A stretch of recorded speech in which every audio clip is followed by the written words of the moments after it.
Yes. What's your decision process? Like the example that you made about keeping your cost the same for your customers.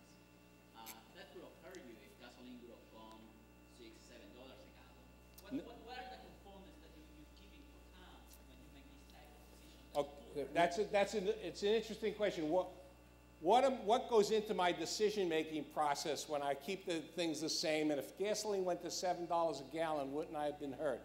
The answer to that is that I think long-term, and I think long-term in keeping the customers. Now, remember, I told you, 99% retention rate for 15 years in a business, and how did I do that? I didn't do it by not looking at the problem. The problem to overcome the increase in gasoline costs because I have routed businesses which get more customers.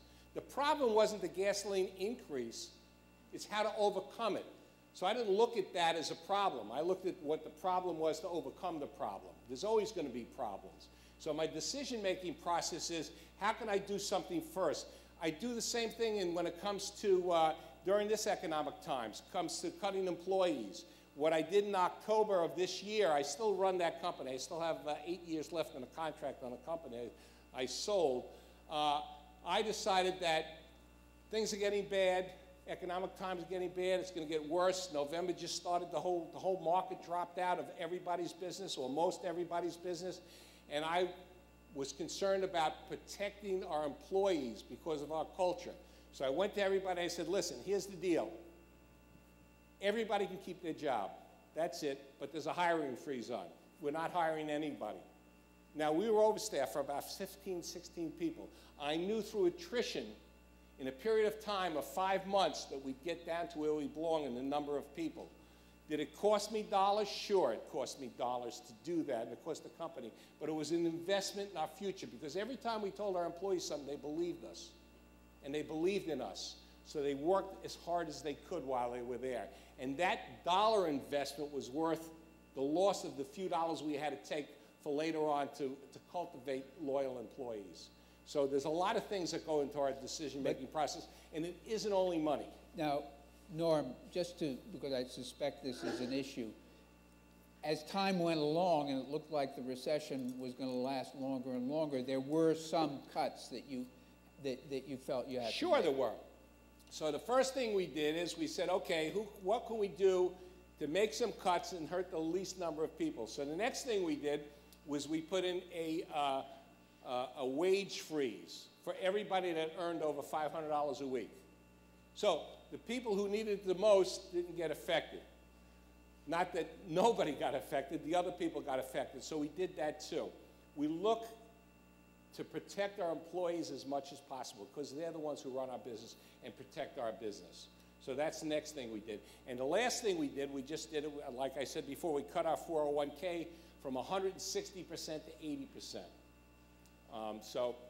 And when we do these things, we do it once. We tell our employees, the people who are in a 401k plan, I personally met with each one of them and told them why we had to do that.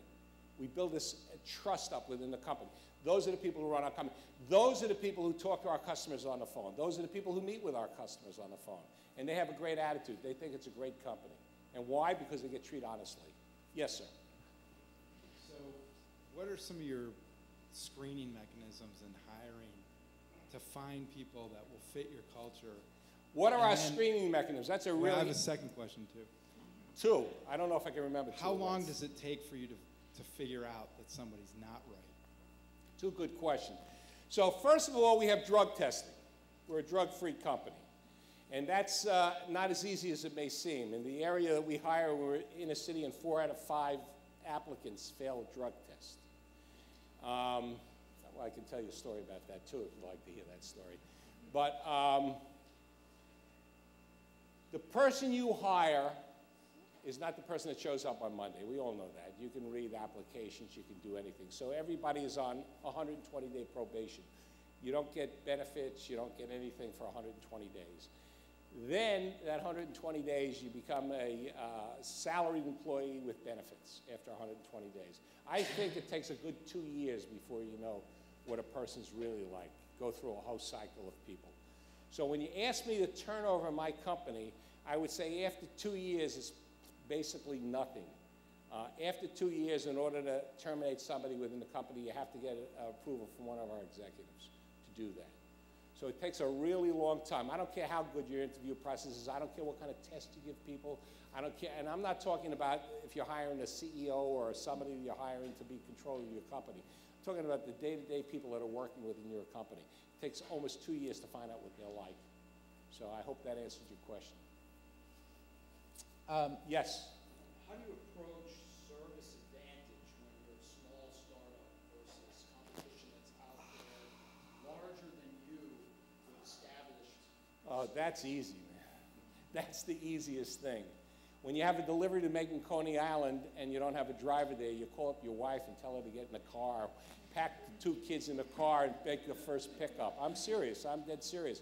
When we're in the delivery business the first time, you become innovative.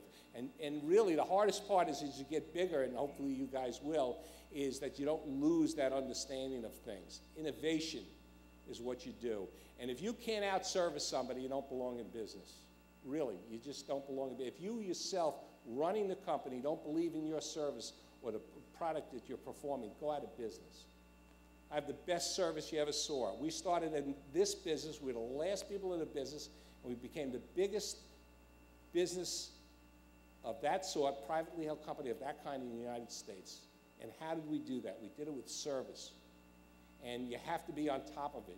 And you have to have people who care within your business. And if you care for those people, they'll care for you. Well, there was more than service to it. It was more than service? Yes, you figured out what business you were in. Well, yeah, that's a whole different topic. But we figured out what business we were in is right. When we first started selling, we couldn't sell. We didn't understand the business. We found out we were in a real estate business for small boxes. And once we understood we were in a real estate business for small boxes, the sale became easier. Because what would a tenant do if they had all this empty space? They'd give a month's free rent. It's a whole story of figuring out what business we're in. But this had never been done in the industry. You began No. doing things that everybody was basically saying, this is never going to work, he's going to go out of business. I love when people say that. So what happens when we discovered what business we were in, we discovered that we were going to build buildings, tall buildings. So we built 60-foot buildings to store boxes. So what it gave us was, more capacity. In 10,000 feet, I could get 200,000 boxes in, and my competitors were getting 40,000 boxes in. So can you imagine I could charge 1/5 of what they charged and beat the pants off of them? We didn't, but we could have. So once we discovered the niches that in our business, that was what drove our business. So innovation, and I have a thing when somebody says, no, you can't do it, it becomes like a challenge to me to be able to do stuff. So, and somebody asked me before if I had one thing to tell somebody who's starting a business what to do. I don't know if it was you guys, and I said it's perseverance. You got to stick to it. You can't quit. You know, even when things are bad and you don't succeed, like the time I went from 120 to 0, that was a real difficult time in my life, and I didn't quit and go back to law. Who would? But kidding, the lawyer's in the room. That's twice. I won't mention another thing. I started over again. So if there's one thing is you have to persevere to exist in business.